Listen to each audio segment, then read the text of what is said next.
اب موجودہ صورتحال میں پاکستان تحریک انصاف کے لیے مزید مشکلات پیدا کرنے کی بھی ایک کوشش کی جا رہی ہے، اور 26ویں آئینی ترمیم اور آج کا سپریم کورٹ کا جو فیصلہ ہے اس میں کھل کر تمام تر صورتحال جو ہے وہ واضح ہو جاتی ہے۔ ناظرین گرامی،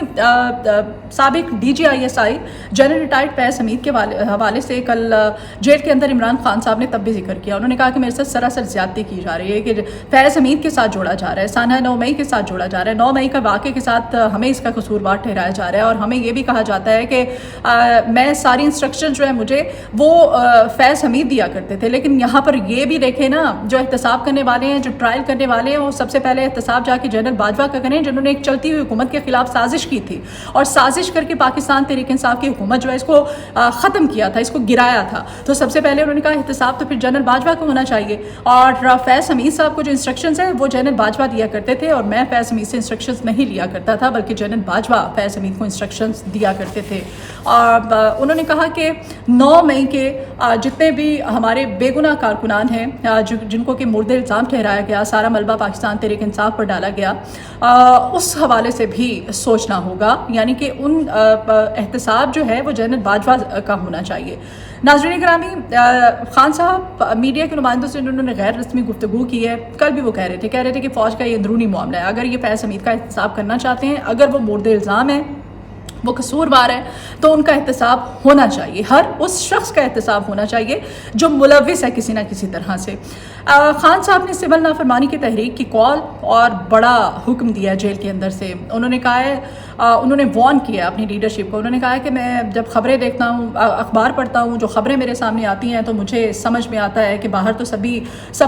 ہنسی خوشی زندگی گزار رہے ہیں، اور مجھے نظر آ رہا ہے کہ میری جو لیڈرشپ ہے یہ کمپرومائزڈ ہے، ٹھیک ہے۔ انہوں نے کہا کہ ایسا ہرگز نہیں، انہوں نے اپنی لیڈرشپ کو ایک دفعہ پھر سے کہا، انہوں نے کہا جی کہ نہ صرف پارلیمنٹ، انٹرنیشنل فورم، بلکہ عدالتوں میں بھی جو کچھ بھی ہوا ڈی چوک میں ہمارے کارکنان کے ساتھ، ان کے حوالے سے آواز اٹھائیں۔ انہوں نے سختی سے وارن کیا ہے، انہوں نے کہا ہے کہ نہ صرف آواز اٹھائیں بلکہ 15 دسمبر کو ملک بھر میں یوم سوگ منایا جائے، جو ڈی چوک کے شہداء ہیں ان کے حوالے سے دعائیہ تقریبات کا انعقاد کیا جائے، نہ صرف ملک میں بلکہ ملک سے باہر بھی جتنے بھی پاکستان تحریک انصاف کے فالوورز ہیں ان کو بھی خان صاحب نے کہا کہ آپ بھی یوم سوگ منائیں اور یکجہتی کا اظہار کریں ڈی چوک کے شہداء کے ساتھ۔ خان صاحب جو ہیں وہ کہتے ہیں کہ جنرل فیض حمید صاحب جو ہیں ریٹائرمنٹ کے بعد ہماری کیا مدد کر سکتے تھے، ہم ان سے کیا فائدہ اٹھا سکتے تھے، اور احتساب جنرل باجوہ کا اس وجہ سے وہ کہتے ہیں کہ جنرل باجوہ کی وجہ سے ہماری حکومت ختم ہوئی تھی، اس کی گواہی شاہد خان عباسی بھی دے چکے ہیں، فضل الرحمان بھی دے چکے ہیں، اور محمد زبیر بھی یہ بات کنفرم کر چکے ہیں کہ ایک منتخب حکومت کے خلاف سازش کر کے جنرل باجوہ نے کس طرح سے ہماری حکومت کو ختم کیا تھا۔ یہ تمام تر صورتحال، لیکن لیڈرشپ کے ساتھ خان صاحب شدید نالاں ہیں۔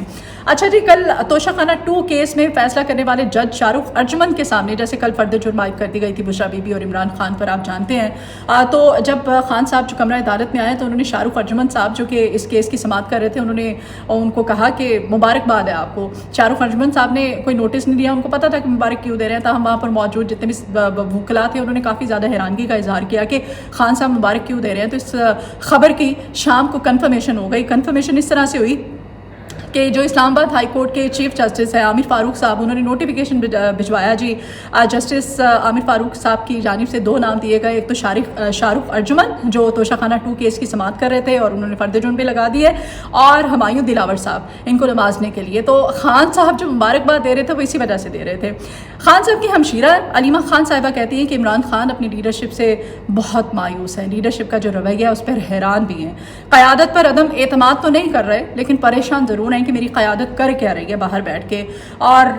پھر خان صاحب اس وجہ سے بھی حیران ہے کہ یہ سب اتنے خاموش کیوں ہیں، اتنے چپ کیوں ہیں، یہ ساری لیڈرشپ جو ہے پاکستان تحریک انصاف کی، کیا یہ کمپرومائزڈ ہے، انہوں نے کمپرومائز کر لیے، انسٹرکشنز ان کو کہیں اور سے آ رہی ہیں یہ، اور وہ رانگ نمبرز یعنی کہ جن کی آہستہ آہستہ خان صاحب کو اب سمجھ میں آنا شروع ہو گئی ہے۔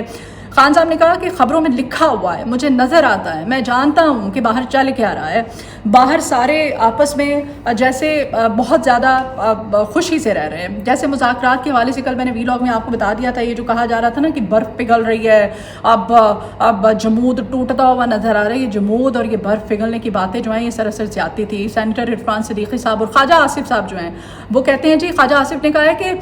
یہ ایک طرف تو منتیں کرتے ہیں اور دوسری طرف سول نافرمانی کی تحریک کی یہ وہ باتیں کرتے ہیں اور پھر مذاکرات کے لیے بھی کہتے ہیں. کون مذاکرات بھائی؟ کمیٹی تو ہے آپ نے تشکیل دی تھی بیرسٹر عقیل کی زیر صدارت، زیر نگرانی. اور اب دوسری جانب سینیٹر عرفان صدیقی صاحب جو ہیں ان کی جانب سے کہا گیا ہے کہ سول نافرمانی کی تحریک کی جو تلوار ہے وہ ہمارے سر پر لٹک رہی ہے، اور دوسری جانب یہ ہمیں مذاکرات ہم سے کرنا چاہتے ہیں. پہلے وہ سول نافرمانی کی تحریک کی تلوار کو تو ہٹائیں، اس کے بعد مذاکرات کی طرف دیکھتے ہیں. اور لیکن گولی کیوں چلائی؟ پاکستان تحریک انصاف کا جو بیانیہ ہے اس بیانیے کا جواب آہستہ آہستہ اب یہ لوگ خود ہی دینے لگے ہیں. سینیٹر جو افنان اللہ صاحب ہیں انہوں نے کل سینٹ میں کھڑے ہو کے انہوں نے کہا کہ مجھے بڑا ہی افسوس ہے، مجھے بڑا دکھ ہے کہ جس طرح سے پاکستان تحریک انصاف کے بے گناہ بچوں اور خواتین پر جو گولیاں چلائی گئی تھیں، اور یہ خود ہی اب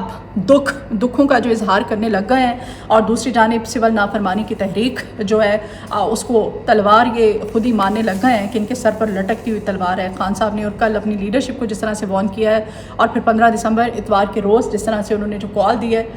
یہ تھی کچھ آج کے اہم ڈیولپمنٹس اور خبریں. آنے والے ویلاگ میں آپ کے ساتھ پھر ملاقات ہوگی. آپ کی فیڈ بیک کی اجازت ہے، اپنا فیڈ بیک ضرور دیجیے گا. آپ سے ریکویسٹ ہے کہ چینل کو سبسکرائب کیجیے گا، اور اپنا فیڈ بیک آپ کمنٹ باکس میں اپنی آراء کا اظہار کر کے بھی دے سکتے ہیں. ویڈیو اگر آپ کو پسند آئے لائک کیجیے اور اس کو شیئر بھی کیا کیجیے. اپنا بہت خیال رکھیے، اپنی دعاؤں میں مجھے یاد رکھیے گا. اللہ نگہبان.